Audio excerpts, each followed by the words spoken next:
राधे राधे. मी बाळकृष्ण यात्रा कंपनीच्या वतीनं आपलं स्वागत करतोय. आता आपण अशा ठिकाणी आलेलो आहोत, प्रभास पट्टण. अतिशय सुंदर देखणं दृश्य आणि देखणं ठिकाण. या ठिकाणी आपण आलेलो आहोत. समुद्राच्या किनाऱ्यावर असणारं सुंदर असं दैदिप्यमान हे ठिकाण.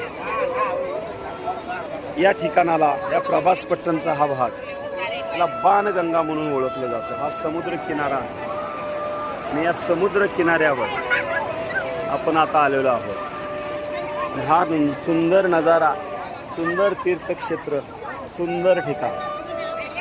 या ठिकाणी बघत आहोत आपण बाणगंगा. राधे राधे. आपण आता अशा ठिकाणी आलेलो आहोत, प्रभास पट्टण. या प्रभास पट्टणचा भाग या ठिकाणाला नाव आहे बाणगंगा.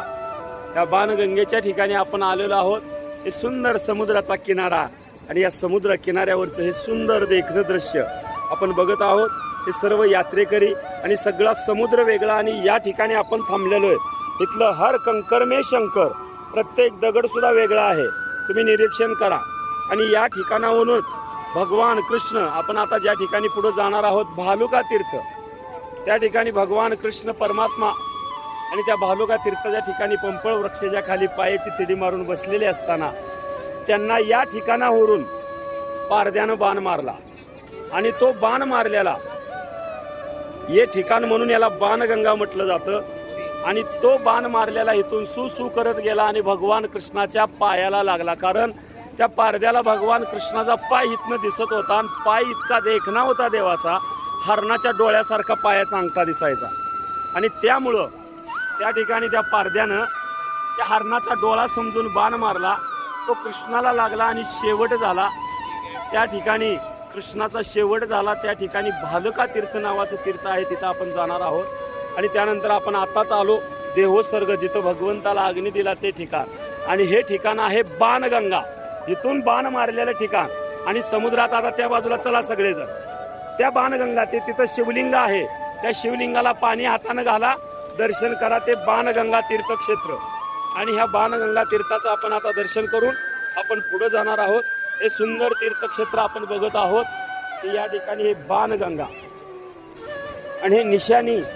आणि म्हणून या ठिकाणी हे समुद्रात असणार हे शिवलिंग आपण या ठिकाणी बघत आहोत.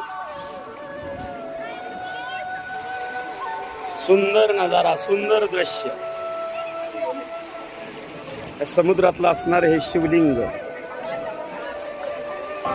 हे सुंदर तीर्थ आपण बघत आहोत. हे शिवलिंग बाणगंगा. हे बाणगंगा शिवलिंगावर आपले सगळे यात्रेकरू हे बाणगंगा हे शिवलिंगावर सर्व आमचे यात्रेकरू अभिषेक करत आहेत. असं असणार हे तीर्थक्षेत्र अतिशय सुंदर. हे प्रभास पट्टणचा भाग आणि हे बाणगंगा तीर्थक्षेत्र. आणि ह्या बाणगंगाचं आपण दर्शन करून आता पुढे निघालेलो आहे. हा समुद्र किनारा, ह्या समुद्रातला अतिशय सुंदर असं असणारे देखणं तीर्थक्षेत्र प्रभास पट्टण. आणि प्रभास पट्टणचा हा परिसर आणि इथं असणारे हे बाणगंगा तीर्थक्षेत्र. अतिशय सुंदर नजारा आपण या ठिकाणी बघत आहोत. हा सुंदर नजारा, बाणगंगा तीर्थक्षेत्र, हे शिवलिंग, या शिवलिंगावर जलाभिषेक करत असताना हा आनंद इथूनच त्या पारद्यानं बाण मारला आणि भगवान कृष्ण परमात्म्याला लागला. तो पारधी कोण होता तर अगोदरच्या जन्मातला वाली, सुग्रीवाचा भाऊ. प्रभू रामचंद्राने त्या सुग्रीवाला मदत करण्यासाठी वालीला झाडाच्या आडून बाण मारला. त्यावेळी वालीने सांगितलं, देवा तुमचंही कर्म चुकलेलं आहे, तुम्ही झाडाच्या आडून बाण मारला. त्यावेळी भगवंतानं सांगितले, चुकलेलं कर्म पुढच्या अवतारामध्ये भरून काढू. आणि भगवंताने कृष्ण अवतारामध्ये तो वाली पारधी झाला, त्यानंच तो बाण मारला.